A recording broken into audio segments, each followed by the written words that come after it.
नमस्कार, मैं वीरेंद्र कुमार श्रीवास्तव और आप मुझे सुन रहे हैं और देख रहे हैं रेडियो रंग 89.6 एफएम से।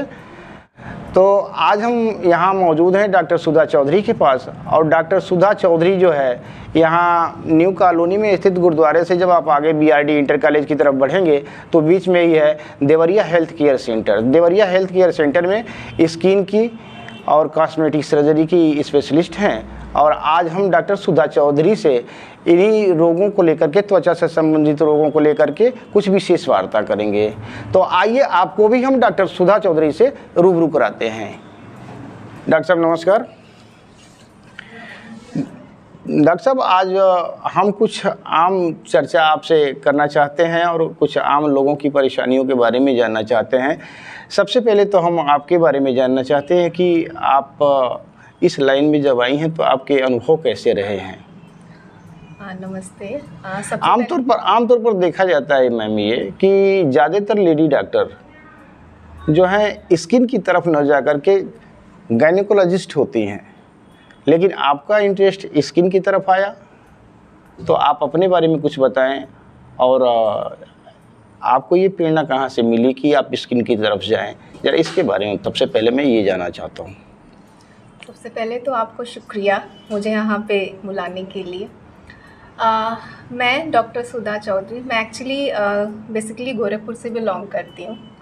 प्रारंभिक शिक्षा मेरी गोरखपुर से ही हुई है। जी। उसके बाद की मैंने पढ़ाई जो MBBS या MD है, मैंने आगरा मेडिकल कॉलेज से करा था जी, सरोजनी नायडू मेडिकल कॉलेज।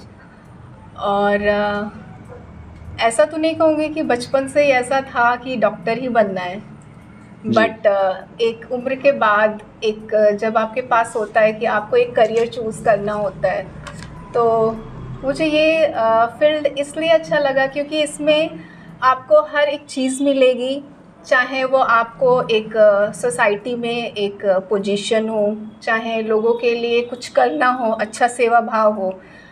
तो मेरा रुझान थोड़ा इस फील्ड की तरफ बढ़ा। और रही बात कि मैं गायनेकोलॉजिस्ट क्यों नहीं बनी, तो जब हम MBBS में जाते हैं उस समय हमें बहुत आइडिया नहीं होता है कि एक्चुअली क्या करना है। तो जब आप वो 5.5 साल का जो ड्यूरेशन होता है जिसमें आप हर साल, क्योंकि टोटल 19 सब्जेक्ट होता है एक्चुअली उसमें जी मैम, और 4 साल के बाद आपकी क्लिनिकल पोस्टिंग्स भी होती हैं बीच बीच में, फिर इंटर्नशिप भी होता है। तो जब आप उस डिपार्टमेंट में जाते हो तब एक्चुअली में वहाँ पे क्लैरिटी आती है कि आपको करना क्या है। मेरा रुझान बहुत ज़्यादा सर्जिकल ब्रांच की तरफ नहीं था और मैं थोड़ा वैसे भी पर्सन हूँ जो थोड़ा आराम पसंद, मतलब ऐसा भी हो कि हाँ मेरा पैशन, यानी कि ज़्यादा भाग दौड़ से अलग रहती है। बिल्कुल नहीं, नींद मुझे पूरी चाहिए, बहुत ऑनेस्टली बोल रही हूँ मैं। तो ज़्यादा भाग दौड़ भी ना हो, लेकिन डॉक्टर बनना ही है। तो मेडिसिनल ब्रांच में ही जाना था और उसमें मुझे डर्मा में बहुत इंटरेस्ट था, क्योंकि अगर आप देखो तो आज से 20-30 साल पहले डर्मा का बहुत स्कोप नहीं था, लोग इतने जागरूक नहीं थे। बट आने वाले टाइम के साथ जैसे जैसे नई नई चीज़ें डेवलप हो रही हैं, आप अब हर 3 महीने 6 महीने पे कुछ ना कुछ नई तकनीक डेवलप हो रही है, जिसमें आपको हर समय, मतलब आप कह सकते हो आपको ज़िंदगी भर कुछ ना कुछ सीखने को मिलेगा। तो मैं काइंड ऑफ पर्सन हूँ कि मुझे हमेशा एक्सप्लोर करना पसंद है। मैं अभी भी पढ़ती हूँ, बहुत पढ़ती हूँ। तो उस समय जब क्लिनिकल पोस्टिंग में मैं गई और मैंने चीज़ें देखी, फिर मुझे ये क्लैरिटी आई कि नहीं, मुझे तो बस यही करना है, क्योंकि उसमें मेरा पैशन भी जा रहा था। यानी कि आपको प्रेरणा आपसे ही मिली? बिल्कुल। जब आप एक्चुअली उस पोस्टिंग के थ्रू जाते हैं ना MBBS में, तो वो आपको क्लैरिटी देता है कि आपको किस तरफ आपका रुझान ज़्यादा हो रहा है। तो आइए अब हम थोड़ा सा चर्चा करते हैं कुछ स्किन से संबंधित डिजीज़ पर। और सबसे पहले मैं आपसे ये जानना चाहूँगा कि त्वचा से संबंधित आम समस्याएं जो होती हैं, आम बीमारियां जो होती हैं, जो जनरली हो जाया करती हैं, उनका निदान कैसे होता है और उनके प्राथमिक उपचार क्या होते हैं मैम? देखिए, सबसे पहले तो ये समझने की ज़रूरत होनी चाहिए कि जो त्वचा है वो आपके शरीर का सबसे बड़ा अंग है और बाहरी अंग है, ठीक है। जैसे आपके बॉडी में अगर लीवर है, किडनी है, तो उसको भगवान ने प्रोटेक्ट करके भेजा है। बट स्किन एक तरह से वो ऑर्गन है जो सबसे ज़्यादा एक्सपोज्ड होता है। बाहर का, चाहे वो इन्वायरमेंट में चेंज हो, आप कुछ भी लगा रहे हो, कुछ भी पहन रहे हो, कहीं पे भी जा रहे हो, कुछ भी चेंज हो रहा है क्लाइमेट में, उसका सीधा असर आपके त्वचा पर पड़ता है। यानी कि ये सेल से संबंधित है, जब सेल्स बदलते हैं तो फिर त्वचा में परिवर्तन आते हैं। और वो एक्चुअली सबसे आउटर लेयर है ना आपके स्किन की। जी जी। तो कोई भी बाह्य कारण है, ज्यादा अटैक करता है, बिल्कुल वो उस पर एक्सपोज्ड है। तो इसमें क्या करना होता है कि आपको थोड़ा एक्स्ट्रा केयर करनी होती है। जैसे जो हमारे पास जो सबसे ज़्यादा पेशेंट आते हैं, खासकर गर्मियों के सीज़न में, जब तापमान बहुत ज़्यादा होता है या लू के मौसम में, तो मोस्टली पेशेंट में क्या दिक्कत होती है कि जैसे सनबर्न हो गया, धूप से एलर्जी हो गई, ठीक है, या बाहर काम करने जा रहे हैं, या इवन जो फीमेल्स हैं जो हाउस वाइफ्स हैं, घर में काम कर रही हैं, तो स्वेटिंग की वजह से उसमें दाद दिनाई, फंगल इन्फेक्शन हो गया, ठीक है। तो ये बहुत कॉमन चीज़ें हैं जो आपको देखने को मिलेगा, ये बेसिक चीज़ें हैं, ठीक है। अब इनसे बचने का क्या है कि बस आपको थोड़ा सा एक्स्ट्रा केयर करना पड़ेगा, ठीक है। जैसे आप बाहर जा रहे हो, आप कोशिश करिए कि आप फुल कवर करके जाइए। आपको कपड़े सूती ही पहनने हैं जो आपकी स्किन के लिए स्किन फ्रेंडली, बिल्कुल, लेकिन उसको फुल कवर करिए, ठीक है। आप अगर गर्मी में बाहर निकल रहे हो तो अपने साथ आप छाता ले जाइए। अगर बहुत ज़्यादा धूप में आपको काम करना है, अपने साथ एक कॉटन का टॉवल रखिए, बीच में उसको गीला करके जो स्वेटिंग वगैरह है उसको वाइप ऑफ करना ज़रूरी होता है। ये बेसिक चीज़ें होती हैं। और सबसे ज़्यादा ज़रूरी चीज़ है हाइड्रेशन।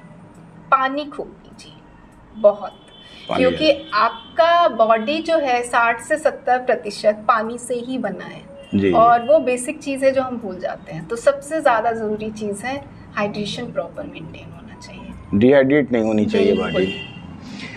चलिए हम अगले क्वेश्चन पे आते हैं। और अगला तो एक बहुत आम बात है, इस समय समाज में भी देखने को मिल रहा है, ज़्यादातर महिला हो या पुरुष, मैं ये चीज़ देख रहा हूँ कि दोनों में मिल रहा है, बाल झड़ने की प्रॉब्लम। तो मैं ये जानना चाहता हूँ कि ये बाल झड़ने की समस्या जो है वो कैसे आती है, इसका क्या निदान हो सकता है, या मान लीजिए हमारे श्रोता या दर्शक जहाँ भी हैं वो देख रहे हैं, तो इस चीज़ को कैसे जान पाएँ कि हम किस चीज़ से सावधानी बरतें कि हमारे बाल कम झड़ें। और भाई सुंदर तो दिखना सब लोग चाहते हैं, और बगैर बाल के सुंदर तो दिखेंगे नहीं। तो ज़रा इसके बारे में आप मुझे बताएं। सबसे पहले तो ये समझना ज़रूरी है कि जो एलोपेशिया है, यानी कि जो गंजापन है, वो कई प्रकार का होता है, ठीक है। अगर हम फीमेल्स की बात करें तो सबसे ज़्यादा जो उनमें होती है वो न्यूट्रिशनल डेफिशिएंसी, आयरन की कमी की वजह से होता है, या थायराइड की वजह से भी फीमेल्स में ज़्यादा मतलब बाल गिरने की समस्या है।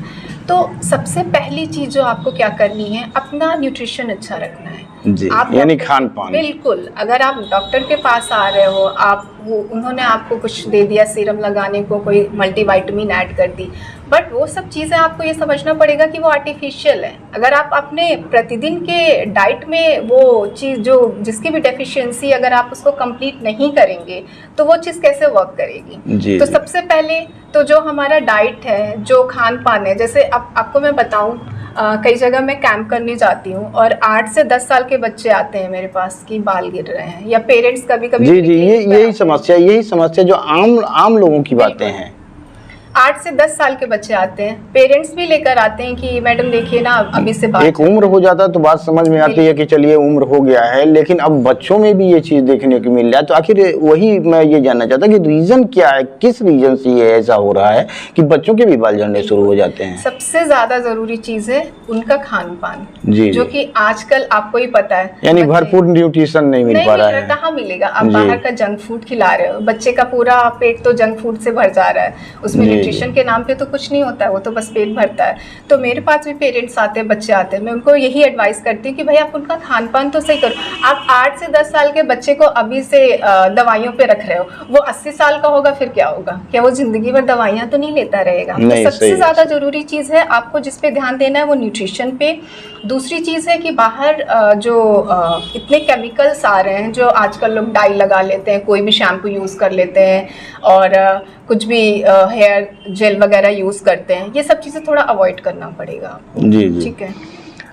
तो आगे मैं ये जानना चाहता हूँ कि शरीर का एक बहुत ही मुख्य पार्ट है नाखून, और नाखून में भी कई प्रकार की बीमारियां होती हैं, लेकिन इस पर लोग या और भी डॉक्टर्स या जहीं समझा जाए तो ये बहुत ज़्यादा ध्यान नहीं देते हैं नाखूनों की बीमारियों पे। तो नाखून में कौन कौन सी ऐसी बीमारियां हैं जो कि नुकसानदायक हो सकती हैं या जिसका ट्रीटमेंट आसानी से दिया जा सकता है, या फिर उस पर सावधानी बरती जाए तो वो सारी बीमारियां ना हों? तो ज़रा नाखून के बारे में हम आपसे जानना चाहते थे। अभी आप इस चीज़ पे गौर करिएगा कि आपका नाखून है ना, वो आपकी हेल्थ को बताता है। जी, बहुत जी सारी मैम। बीमारियां होती हैं जी। जिसमें नाखून स्पेशली नेल्स एग्जामिनेशन करे जाते हैं, ठीक है। तो जो जिसको हम इग्नोर कर रहे हैं वो एक्चुअली आपके हेल्थ से रिलेटेड है। हाँ, ये चीज़ देखने को मिलता है कि लोग इग्नोर करते हैं इस चीज़ को, नाखून को लेकर के। बाकी पार्ट पे शरीर के ध्यान अंगों पे ज़्यादा देते हैं, लेकिन नाखून को अवॉइड करते हैं, जो कि नहीं करना जी, चाहिए। जी। उसका कई कारण है, अभी मैं आपको बताती हूँ। नॉर्मली जो इंडियन हैबिट है, जो हम खाना खाते हैं हाथ से ही खाते हैं, आपके जी। हाथ में इन्फेक्शन है, आप वो इन्फेक्शन साथ में ले रहे हो। जो हाउसवाइफ है, घर में खाना बनाना या जो भी करना है, आप उसी हाथ से सबको इन्फेक्शन दे रहे हो। तो मतलब नाखून, हाँ, आता तो वो नाखून के थ्रू ही है। बिल्कुल, वो जो चीज़ अटमोस्ट इम्पॉर्टेंट होनी चाहिए उसको लोग इग्नोर कर रहे हैं, जो कि नहीं होना चाहिए। सबसे जो ज़्यादा ज़रूरी चीज़ है, या जो सबसे ज़्यादा मुझे देखने को मिलता है नाखूनों में, वो होता है फंगल इन्फेक्शन, ठीक है। और फंगल इन्फेक्शन के कारण क्या है, जैसे हमारी जो हाउस वाइफ्स हैं, तो दिन के मान लीजिए 8 से 10 घंटे जो भी उनके किचन में या वॉशरूम वगैरह में क्लीनिंग में गुजरता है, ठीक है। अब कोई भी चीज़, एक कहा जाता है ना कि अति तो किसी चीज़ की नहीं अच्छी होती है। जी, जी। अब ये चीज़ समझने की ज़रूरत है भाई, आप 8-10 घंटे आप लगातार काम कर रहे हो, आप डिटर्जेंट सोप यूज़ कर रहे हो, पानी यूज़ कर रहे हो, जी मैम। किचन में भी कर रहे हो, तो किसी ना किसी चीज़ में हाथ इंगेज्ड है आपका, ठीक है। अब वो जब जो चीज़ नमी रहेगी, ठीक है, तो उसमें इन्फेक्शन होने के चांस बढ़ेंगे ही बढ़ेंगे। और वो इन्फेक्शन हाथ के थ्रू, नाल के उनके थ्रू आपके अंदर जा जाएगा। रहा है। आप उसी हाथ से हर चीज़ सर्व कर रहे हैं, खाना जी, बना रहे हैं, आप खाना खुद भी खा रहे हैं। तो हम ये जानना चाहते हैं मैम कि इस पे कैसे लोगों को आप ये बता सकते हैं कि कैसे लोग इसका ध्यान दें और इन चीज़ों से बचे रहें? बिल्कुल, सबसे ज़रूरी चीज़ है कि जो हाथ है, जैसे आप अपने बॉडी के हर चीज़ को प्रोटेक्ट करते हो, वैसे हाथ को भी प्रोटेक्ट करना बहुत ज़रूरी होता है। हैंड ग्लव यूज़ करिए अगर आप किचन में काम कर रहे हो, या वॉशरूम, जो भी हाउस कोर आप कर रहे हो। जो बाहर बहुत से इंडस्ट्रीज़ हैं या मेल वर्कर्स हैं जिनका हाथ ऐसी चीज़ों में इंगेज होते हैं, केमिकल में, या फार्मर्स हैं जो हमारे किसान लोग जो भी खेती करते हैं मिट्टी वगैरह में, तो आप हैंड ग्लव्स यूज़ करिए मोस्टली, ठीक है, ताकि जो भी चीज़ें हैं वो डायरेक्ट कांटेक्ट में ना आए, ठीक है। दूसरी चीज़, मॉइस्चराइज़र बहुत ज़्यादा ज़रूरी होता है। जैसे आप चेहरे का ध्यान रखते हो, वैसे हाथों की नमी का भी ध्यान रखना ज़रूरी होता है कि टाइम टाइम पे मॉइस्चराइज़र लगाइए। जो भी आप सोप, हैंड वॉश यूज़ कर रहे हो, वो भी सॉफ्ट यूज़ करिए। जैसे हमारे यहाँ मोस्टली क्या होता है, जो पेशेंट बताते हैं कि मैंने पूछा, उन्होंने कहा कि हमने हाँ ये डेटॉल यूज़ कर लिया, ये, बट आपको ये ध्यान देना चाहिए कि वो सब चीज़ें थोड़ी हार्श होती हैं। आप माइल्ड सोप यूज़ करिए, आप माइल्ड क्लींसर यूज़ करिए, हैंड वॉश यूज़ करिए, सूखा रखिए, सूखा रखना ज़रूरी है। आप हर चीज़ को हमेशा 12 घंटे अगर भीगा रहेगा तो उसमें दिक्कत भीगा रहेगा, मिट्टी लगा रहेगा या केमिकल लगा रहेगा, तो उसका साइड इफ़ेक्ट्स तो आना ही है। तो अभी मैम यह भी मौसम जो है बदल रहा है, और हमारी बहुत सारी महिला दर्शक भी हैं, जो श्रोता भी हैं, जो हमें सुनती हैं इस चीज़ को, ये मेडिकल अलर्ट को सुनती हैं। तो मौसम बदल रहा है और इसमें जो कन्वर्टेड वेदर होता है, ट्रांसफरेबल मौसम जो होता है, उसमें अभी गर्मी से जाड़े में जा रहा है या जाड़े से गर्मी में जाता है, तो इसमें सबसे ज़्यादा असर पड़ता है स्किन पे। बिल्कुल। तो हमारी मेल या फीमेल जो भी हैं, महिला दर्शक हैं या पुरुष दर्शक हैं या श्रोता हैं, ये सारे लोग जो हैं इस मौसम में अपनी स्किन को, भाई अलर्ट तो महिलाएं ज़्यादा रहती हैं, लेकिन ये कैसे देखभाल करें कि इस मौसम को गेन भी कर जाएं और देखभाल भी कर लें और उनकी स्किन भी अच्छी रहे। अभी इस समय की अगर बात करें तो शिफ्टिंग की रही है, गर्मियों से सर्दियों की तरफ जा रहे हैं। जी मैम जी। तो अब जो पेशेंट आ रहे हैं उनका सबसे ज़्यादा क्या कंप्लेन है कि मैम स्किन बहुत ड्राई सी लग रही है, खिंचाव सा लग रहा है, ठीक है। तो अब इसके अकॉर्डिंग आपको अपनी चीज़ें शिफ्ट करने की ज़रूरत है। जैसे आप जो भी साबुन यूज़ कर रहे हो वो थोड़ा मॉइस्चराइजिंग यूज़ करिए, कुछ ना समझ में आप डव यूज़ करिए, ठीक है, माइल्ड सोप यूज़ करिए, ठीक है। दूसरी चीज़ ये होती है कि मॉइस्चराइज़र, सबसे अच्छा मॉइस्चराइज़र आपका घर में पड़ा हुआ है, कोकोनट ऑयल आप लगाइए जी। According to your skin. अगर आपकी स्किन बहुत ड्राई है 2-3 बार लगाइए, अगर नॉर्मल है 1-2 बार में काम चलेगा। मॉइस्चराइजेशन करना बहुत ज़्यादा ज़रूरी है, मतलब नमी रहे उसके अंदर, स्किन के अंदर, क्योंकि अब जो ठंडियाँ आएंगी उसमें क्या होता है कि स्किन बिल्कुल ड्राई हो जाती है, ठीक है, तो उसमें नमी बनाए रखना बहुत ज़्यादा ज़रूरी है। तो आप उसी के अकॉर्डिंग सोप यूज़ करिए, शैम्पू यूज़ करिए, मॉइस्चराइज़र यूज़ करिए, ठीक है। और इस समय एक और भी समस्या आ रही है, जो ये मौसम चेंज होता है तो ये कीड़े वीड़े वाले, दिक्कत वाले भी पेशेंट आते हैं। हाँ, अभी तो कुछ दिन तो अभी ये रहेगा, बिल्कुल रहेगा। हाँ। तो उनको मैं ये एडवाइस करूँगी कि भाई आप मॉस्किटो नेट ज़रूर यूज़ करिए, चाहे दिन हो या रात हो। स्पेशली बच्चे बहुत आते हैं इस मौसम में, इस समस्या को उसमें बच्चे जरूर नुकसान होता है उनको। तो उनको मैं हमेशा ये एडवाइस करती हूँ कि आप मॉस्किटो नेट यूज़ करिए, चाहे दिन हो रात हो, ऑल आउट जला कर रखिए। बच्चा बाहर खेलने जा रहा है तो इंश्योर करिए कि उसने पूरे कपड़े पहने हो, जूते मोजे पहने हो, जी। ठीक है। ये छोटी छोटी चीज़ें हैं जिससे अगर आप बचाव करेंगे तो आपको दवाइयाँ नहीं खानी पड़ेगी। और एक्चुअली दवाइयाँ, लोगों को समझना पड़ेगा कि दवाइयाँ लास्ट ऑप्शन होना चाहिए, वो आपका फर्स्ट ऑप्शन नहीं है। दवाइयाँ हमारी आपसे ये जो विशेष वार्ता हमारी आपसे चल रही है, हमारी विशेष वार्ता भी इसी सिलसिले में है कि सारे लोग हमारे दूर दराज के भी लोग बैठे हुए हैं जो मुझे सुनते हैं और देखते हैं, तो कम से कम उन तक ये आपकी बातें पहुंच जाएं जो आपके पास नहीं पहुंच पाते हैं, या फिर जैसे भी हो यहाँ तक नहीं आ पाते हैं। कुछ लोग मजबूर होते हैं आने में, तो ये सारी चीज़। अब थोड़ा सा मौसम से हट करके आपके क्षेत्र पर आते हैं, क्योंकि आप एक कॉस्मेटोलॉजिस्ट हैं, तो कॉस्मेटिक सर्जरी भी होती है, ट्रीटमेंट भी होती है, तो कॉस्मेटिक क्या है और उसमें कौन सी नई तकनीकी आई है, और ये हम आपसे जानना चाहते हैं कि इसमें क्या अगर कॉस्मेटिक से संबंधित लोग अपने उपचार करा रहे हैं तो ये कितना सुरक्षित है, हार्मफुल तो नहीं है, नुकसानदायक तो नहीं है। तो ज़रा इसके बारे में, कॉस्मेटिक के बारे में आप बताइए। आप देखिए, मेरा मानना है और एक्चुअली ये है भी कि अगर कोई भी चीज़ डेवलप हो रही है किसी भी क्षेत्र में, तो हमेशा मुझे लगता है ह्यूमन बेटरमेंट के लिए ही डेवलप होती है।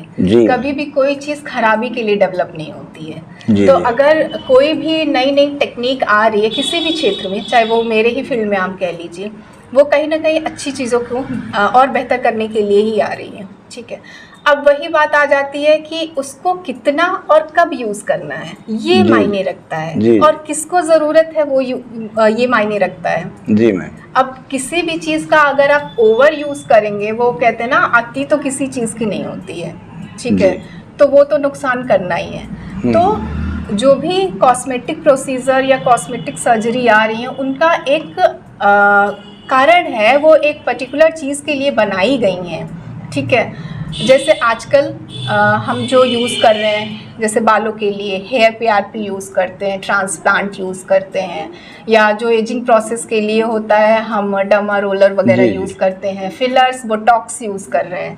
तो ऐसा नहीं है कि उसका साइड इफ़ेक्ट नहीं है, बट साइड इफ़ेक्ट कब है, जब आपको ये पता ही ना हो कि वो कब और कितना यूज़ करना है। जी मैम।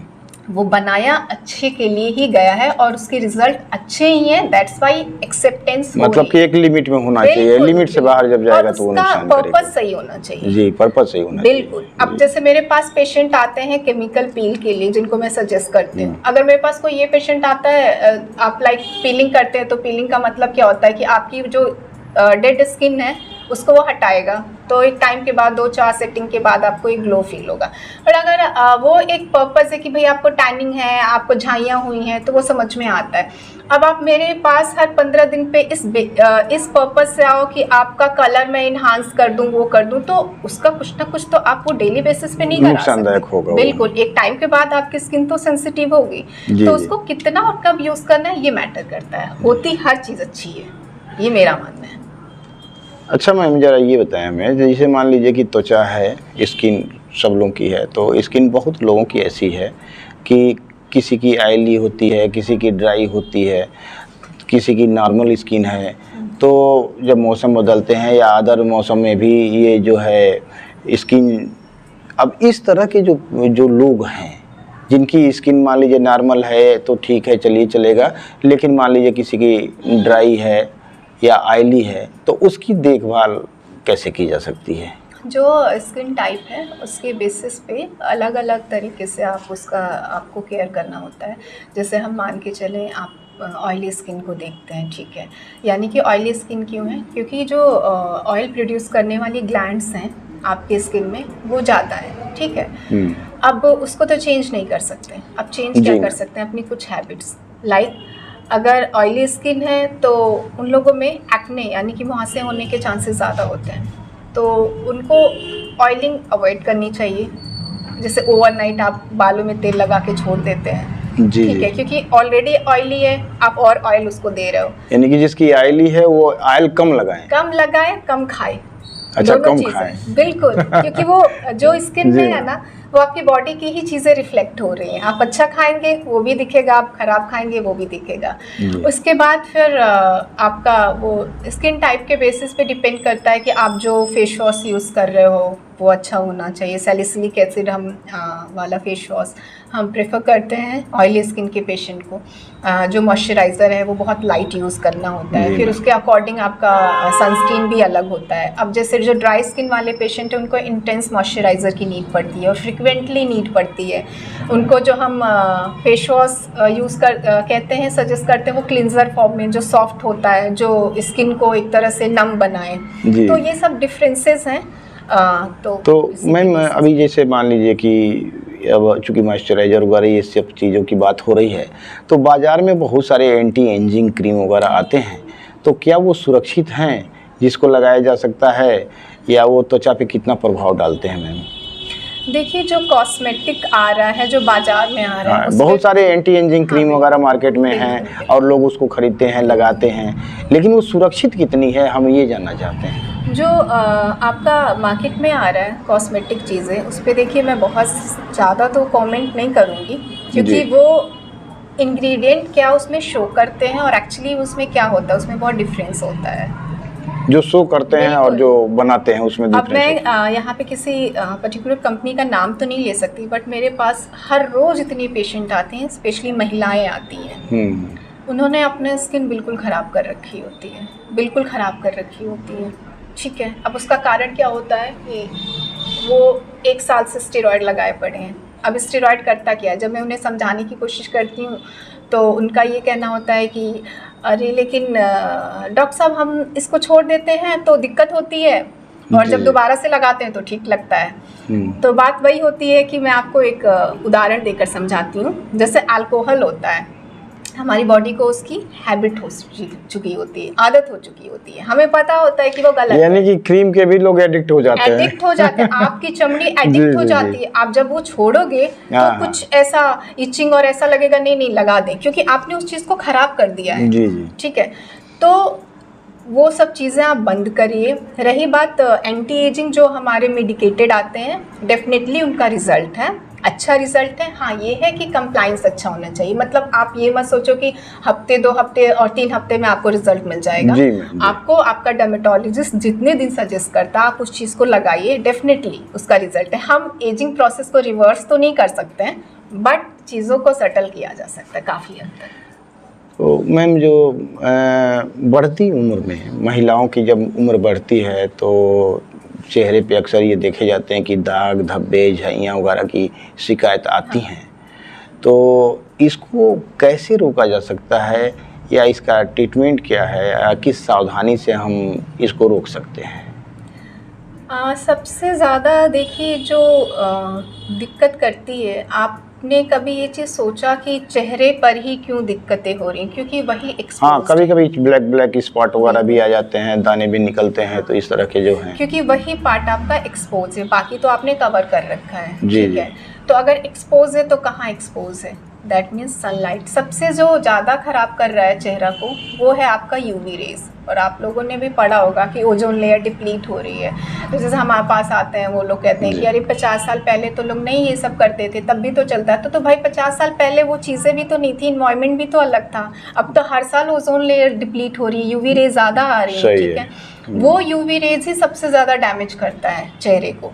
अगर आप मुझसे एक चीज़ पूछें इसके प्रोटेक्शन के लिए, तो सबसे ज़्यादा ज़रूरी होता है सन प्रोटेक्शन, और आप सनस्क्रीन ज़रूर लगाइए। सनस्क्रीन बहुत ज़रूरी है, आज के सिनेरियो में बहुत ज़रूरी है। वो जो आप कह रहे हैं कि झाइयाँ हैं या झुर्रियाँ हैं या स्पॉट आ रहे हैं, उसको वो काफ़ी हद तक टैकल करेगा।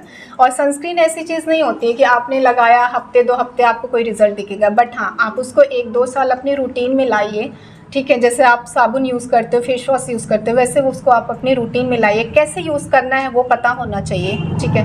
आपको उसके बाद डेफिनेटली आपको चेंजेस दिखेंगे। ये जैसे कॉस्मेटिक्स यूज आदमी कर रहा है कॉस्मेटिक्स के, तो कॉस्मेटिक्स का यूज करता है तो क्या ऐसी कौन सी विशेष सावधानी बरती जाए कि इसके परिणाम जो हैं वो लंबे समय तक बने रहें? अच्छा, जैसे जो प्रोसीजर करा कर जाते हैं, प्रोसीजर कराने के बाद देखिए सबसे पहले क्या होता है कि हाइड्रेशन बहुत ज़रूरी होता है, मॉइस्चराइज़र बहुत ज़रूरी होता है, और हीट अवॉइड करना होता है, चाहे वो सन प्रोटेक्शन हो या अगर हाउस वाइफ हैं तो मैं उनको सजेस्ट करती हूँ कि अगर पॉसिबल हो तो 2-4-10 दिन आप किचन में मत जाइए, ठीक है। क्योंकि स्किन पे आपने कुछ करा है, ठीक है, और उस चीज़ को थोड़ा सा हील करने के लिए टाइम चाहिए। तो वो टेम्परेचर का वेरिएशन बहुत ज़्यादा नहीं होना चाहिए कि किचन में जा रहे हैं, मतलब किचन का हीट वगैरह नहीं लगना चाहिए। बिल्कुल, चाहे वो धूप का हो, किचन का हो। मॉइस्चराइज़र प्रॉपर यूज़ करिए, सनस्क्रीन जो डॉक्टर ने सजेस्ट करा है वो प्रॉपर यूज़ करिए। बाकी साथ में और भी दवाइयाँ दी जाती हैं जो उस चीज़ को सबसाइड करती हैं। अच्छा मैम, ये बताइए कि महिलाओं में और पुरुषों में जो हेयर फॉल की समस्या जो आ रही है या स्किन की समस्या जो आती है, तो क्या मर्दों के बाल और स्किन महिलाओं से अलग होते हैं, समस्याएं अलग अलग होती हैं या सेम होती हैं? नहीं, देखिए अगर आप जेनेटिक्स पर जाएंगे तो ऑब्वियसली बनावट तो अलग है, ठीक है। तो उसमें तो कोई मतलब इफ़ एंड बट नहीं है, वो तो ऑब्वियसली दोनों का ही डिफरेंट है। फीमेल्स में और मेल्स में ये समझने की ज़रूरत है कि मेल्स एक्सपोज्ड बहुत हैं बाहरी, क्योंकि मोस्टली हर आदमी बाहर जाके काम कर रहा है, तो उस पर जो भी धूप धूल इन सब चीज़ों का असर ज़्यादा पड़ रहा है उसकी स्किन पे। फीमेल घर में रह रही हैं, तो एक तो ये डिफरेंस उनमें हुआ, ठीक है। तो इसलिए मेल्स में ज़्यादातर सन एलर्जी, सन बर्न, ये सब चीज़ें ज़्यादा होती हैं, क्योंकि वो बाहर जाएगा काम करने, वो है ऑब्वियसली, ठीक है। रही बात बालों के पैटर्न की, तो जो फीमेल में ज़्यादा दिक्कत आ रही है बालों की, वो न्यूट्रिशनल डेफिशिएंसी। उसके रीजंस भी होते हैं कि लाइक एक तो आयरन की कमी जो सबसे मोस्ट कॉमन एनीमिया है भारत में। दूसरा एक प्रेगनेंसी के बाद हार्मोनल चेंजेस होते हैं, बच्चे के बाद हार्मोनल चेंजेस होते हैं, बहुत सारे न्यूट्रिशनल डेफिशिएंसी है।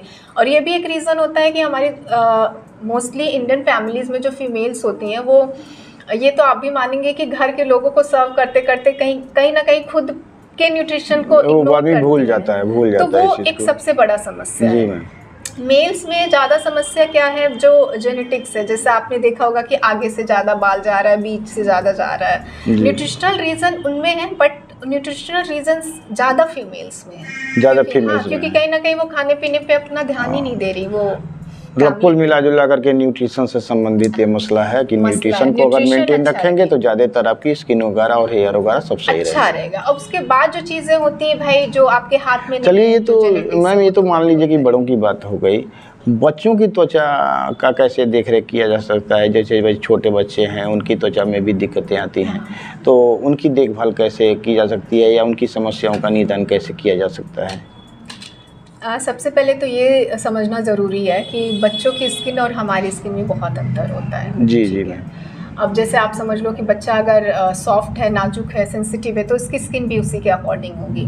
तो जो खुद पे आप प्रोडक्ट यूज़ कर रहे हो वो बच्चों पे तो ना ही यूज़ करिए, ये चीज़ जाननी ज़रूरी होती है। अब जैसे मैं शुरुआत करती हूँ कि हमारे पास 6 महीने, 12 महीने, 2 साल के भी बच्चे आते हैं। उसमें क्या करते हैं, जो सबको आसान लगता है कि डायपर पहना दिया, ठीक है, अब बच्चा 8 घंटा 10 घंटा उसी डायपर में है। अब आप मुझे बताइए कि डायपर जो यूरिनेशन है वो बॉडी का एक तरह से एक्सक्रीटरी मटेरियल ही तो बाहर निकाल रहा है। आप उसमें 10 घंटे 8 घंटे आपने बच्चे को छोड़ दिया, वो उसके स्किन पे है, वो रैशेस करना ही है, इन्फेक्शन करना ही है। तो डायपर वगैरह ठीक है, अब मैं तो कहूँगी कि नहीं यूज़ करना चाहिए, बट ठीक है आप कभी कभार बाहर जा रहे हो तो प्रैक्टिकली वो पॉसिबल नहीं है आप यूज़ करो, बट घर में आप कोशिश करिए कि ये सब चीज़ें बिल्कुल मत यूज़ करिए। बिल्कुल जो हमारी पुरानी पद्धति है ना वो बेस्ट है एक्चुअली, ठीक है। ये तो बस लोगों ने अपने आराम के लिए बना लिया है कि हाँ ये पहना हाँ कि ज़्यादा हमें परेशानी ना हो बच्चों को से, बिल्कुल, और तो हम बचे रहे उससे। उनको आप जो कपड़े पहना रहे हैं उनका ध्यान रखिए कि भाई सॉफ्ट कपड़े पहनाइए। एक मोस्टली बच्चे को लेकर आते हैं, छोटे बच्चे को आपने देखा होगा बहुत सारा काजल और तेल लगा के। अब उसके लिए मैं कितने फीमेल्स को मना करती हूँ, भाई काजल आप क्यों लगा रहे हो, काजल हम नहीं प्रेफर करते हैं लगाना, ठीक है क्या नहीं मना तो डॉक्टर मना करते हैं वो इस चीज़ को कि काजल न लगाए। तो ये चीज़ का ध्यान रखना चाहिए। फिर थोड़े जो बड़े बच्चे हैं उनमें ये ध्यान रखना है कि वो बाहर खेलने जाते हैं तो जा रहे हैं तो इंश्योर करिए कि कपड़े पूरे पहन के जाएँ, ठीक है, क्योंकि धूल मिट्टी हर जगह खेल रहे हैं। और जब बच्चा आ रहा है तो हाथ पैर अच्छे से वॉश कराना ज़रूरी है। ये छोटी छोटी चीज़ों का ताकि उसके द्वारा इन्फेक्शन ना आने पाए। बिल्कुल। तो ये सारी चीज़ें तो हो गई पब्लिकली। अब कुछ पर्सनल चीज़ें मैं आपसे जानना चाहूँगा कि आपके पास तो बहुत सारे मरीज आते हैं, क्या ऐसे कोई किसी मरीज का आपने कोई ऐसा चिकित्सा किया हो जो आज भी आपके मेमोरी में वो फीड हो, यानी कि याददाश्त उसकी बनी हुई हो जिसको आप भूल नहीं पा रही हैं? तो क्या ऐसा कुछ अनुभव अपना आप शेयर करेंगे क्या? हाँ बिल्कुल। जब मैं एमडी कर रही थी जी तो ओपीडी में हम ओपीडी कर रहे थे और हमारे पास एक पेशेंट आती है, फीमेल थी, आई थिंक 25-30 साल के बीच की होगी, वो स्ट्रेचर पर लाई गई थी। एक कंडीशन होती है पेम्फिगस वल्गारिस जिसमें आपको फफोले मतलब वो पानी वाले झलके होते हैं पूरे शरीर में, जो वो जेनेटिक्स होता है उसका, कुछ ऐसा नहीं कि एक्सटर्नल कॉज है, वो आपके बॉडी के अंदर ही कुछ जेनेटिकल चेंजेस की वजह से होते हैं। जी और इन लोगों ने क्योंकि वो बहुत रिमोट एरिया से आते थे तो हमारे पास लाने में बहुत देर लगा दिया था, तो ऑलमोस्ट पूरी ही बॉडी पे वो फफोले थे, और फफोले क्या थे, वो फूटने के बाद पूरी स्किन पील ऑफ कर गई थी। और जब एक बार स्किन हट जाएगी ना तो स्किन आपको हर चीज़ से बचा रही है, चाहे वो बाहर का कोई भी इन्फेक्शन है। तो जब स्किन पील ऑफ करेगी तो वो आपका जो रॉ मटेरियल है, जो मसल्स वगैरह जो भी वो एक्सपोज होंगे तो उस पर इन्फेक्शन का चांस बहुत गुना बढ़ जाता है, बहुत ज़्यादा गुना बढ़ जाता है। तो वो बहुत ही ख़राब कंडीशन में थी। फिर हमने उसको एडमिट करा वहाँ पर जी मैम, और उसका ट्रीटमेंट शुरू किया। दूसरे दिन सुबह 7 बजे मेरे पास फ़ोन आया मेरी जूनियर का कि मैम जो पेशेंट थी अभी वो बहुत मतलब अनकॉन्शियस हो गई है, वो बिल्कुल रिस्पॉन्स नहीं कर रही है। फिर हम भागते हुए हम सीधे गए वार्ड में कि क्या हुआ, तो खैर उसका बीपी पल्स सब कुछ मिल रहा था। फिर हमने मेडिसिन से भी ओपिनियन लिया, बुलाया, हर चीज़ करा, फिर दोबारा से उसको रिवाइव करा, सीपीआर वगैरह सब कुछ ठीक। और फिर उसका ट्रीटमेंट चला और वो मेरे लिए बहुत टिपिकल केस था, एक अनुभवी केस था। और एक्चुअली मैं वो नहीं भूल सकती कि जब वो 2 हफ्ते, आई थिंक 2 हफ्ते नहीं 3 हफ्ते लगे थे उसको, 20 दिनों के बाद वो अपने पैरों पे चल के उसी ओपीडी में आई थी हमें थैंक यू बोलने।